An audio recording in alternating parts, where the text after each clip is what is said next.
تعال نبدأ الأول بالريد اونلي مود. طبعا انت شفت الفيديو اللي فات ان كودكس لما جينا جربناه مع الانجلر ام سي بي سيرفر، كان قال ان هو في الساند بوكس ريد اونلي، وكان بيطلب كل مره ابروف ان هو يعمل التعديلات دي ولا لا، او يعمل الحاجه او المطلوب منه ولا لا. فده لان انا كنت مشغل كودكس في الويندوز ساند بوكس عشان ما يعملش تعديلات خطيره تبوظ لي الملفات على الويندوز. فالريد اونلي اللي كان شغال بيه كودكس الفيديو اللي فات مش هو الريد اونلي ده خالص، يعني هما الاتنين ملهمش علاقه ببعض. لكن الريد اونلي اللي موجود في الانجلر ام سي بي سيرفر بيعمل ايه؟ تعال نقرا دوكيومنتيشن عشان نفهم. في الدوكيومنتيشن هنا قايل لك ان الريد اونلي registers او only register tools that don't make changes to the project. يعني الام سي بي سيرفر او الانجلر ام سي بي سيرفر عنده مجموعه من التولز اهو، كاتب لك هنا ايه؟ تولز 6، عندنا 6 تولز. فالريد اونلي بيحط التولز هنا اللي ما تعملش تعديلات على المشروع. بمعنى ايه؟ عشان بس نبقى فاهمين بس نقطه مهمه جدا مع بعضينا.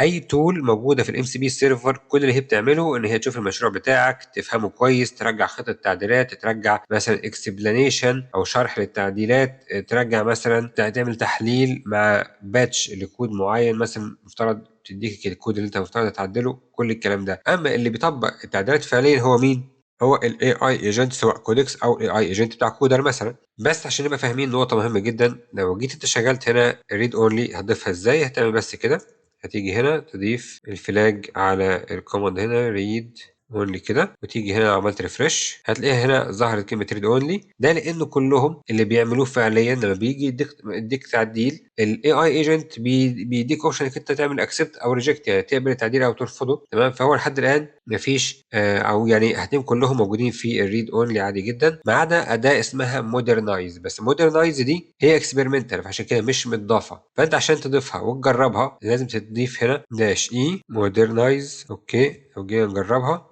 اهي اتضافت. تمام؟ بس مفترض مع وجود ريد اونلي مودرنايز ما تظهرش. بس انا اعتقد ان هو عشان مودرنايز هي اكسبيرمنتال، فانت انك تضيفها بالطريقه دي مع ريد اونلي فهتبقى ظاهره وتستخدمها عادي جدا. ده علشان تجربها، هي لحد الان مش موجوده باي ديفولت، يعني مش موجوده في ضمن التولز اللي هي الام سي بي سيرفر بيقدمها. تمام؟ بس الفكره كلها دلوقتي في انك انت تجربها. اعتقد قدام لو ما بقتش اكسبيرمنتال خلاص واعتمدوها بقت 100%، يبقى اذا لو ضفت ريد اونلي هي مش تظهر.